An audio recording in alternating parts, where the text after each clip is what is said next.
हुक्मरान सब व्यस्त है खून गरीब का पीने में, तो राम मंदिर या बाबरी का पक्ष नहीं मैं लाई हूँ। अरे घायल भारत चीख रहा है, मैं चीख सुनाने आई हूँ, मैं चीख सुनाने आई हूँ। आदर व सम्मान के योग्य प्रधानाचार्य जी, निर्णायक मंडल महोदय एवं उपस्थित सभी अध्यापकगण व मेरे छोटे बड़े बहन भाइयों, आज मैं आपके सामने आतंकवाद की समस्या और समाधान विषय पर अपने विचार व्यक्त करना चाहती हूँ। आशा करती हूँ कि आप ध्यानपूर्वक सुनेंगे व मेरी इसमें आई हुई गलतियों को माफ करेंगे। महोदय, दर्द से तब गुजरने लगता है जब मेरी आंखों के सामने ताज, पुलवामा और छत्तीसगढ़ में शहीद हुए जवानों के अधजले शरीर के टुकड़े, रेत के टीलों से ऊपर जाती हुई लाशों के ढेर और कश्मीर में खून से सनी लाल रंग की सड़कों के दृश्य सामने आते हैं। उस पर मेरे प्रतिपक्षी महोदय का कहना है कि मानवाधिकारों का पालन करते हुए हम देश से आतंकवाद और उग्रवाद को समाप्त कर सकते हैं। महोदय, अब तो हमारा तिरंगा झंडा भी हमसे पूछने लगा है कि क्या बात है भारत, आजकल मैं पहराने से ज्यादा कफन में दफनाने के क्यों काम आ रहा हूँ। महोदय, हृदय तो उस दिन फट गया था जब एक बूढ़ी माँ अपने शहीद हुए बेटे के शरीर के चित्रों को देखकर बोली कि साहब, आप तो भर्ती में 1 इंच कम नहीं लेते, मैं अपने बेटे का आधा शरीर कैसे ले लूँ।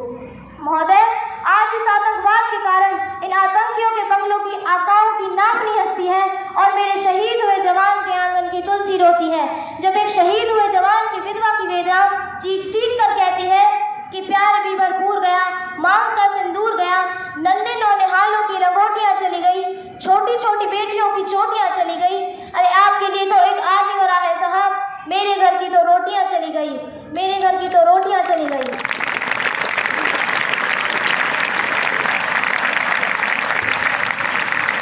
महोदय, किसी भी युद्ध को जीतने के लिए पहल करना सबसे ज्यादा आवश्यक होता है, क्योंकि इतिहास गवाह है बड़े बड़े युद्धों के परिणाम पहल करके बदल दिए गए हैं, परंतु आज हमारे देश के जवान इन आतंकियों से पहल करने में डरते हैं, क्योंकि आतंकवाद हमारे देश पर अंग्रेजों की तरह राज कर रहा है, जिससे हमें आजाद होने की जरूरत है। महोदय, राष्ट्र के कुछ लोग अपने अनैतिक उद्देश्यों की प्राप्ति के लिए आतंकवाद का समर्थन दे रहे हैं। आज आतंकवाद लगभग सभी महाद्वीपों में फैल चुका है।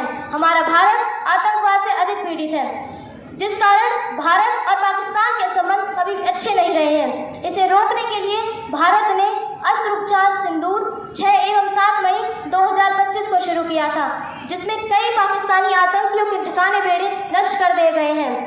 परंतु इसके बाद भी आतंकी हमले रुके नहीं हैं, क्योंकि जिन मासूमों का कसूर नहीं उनकी जिंदगी ली ले जाते हैं।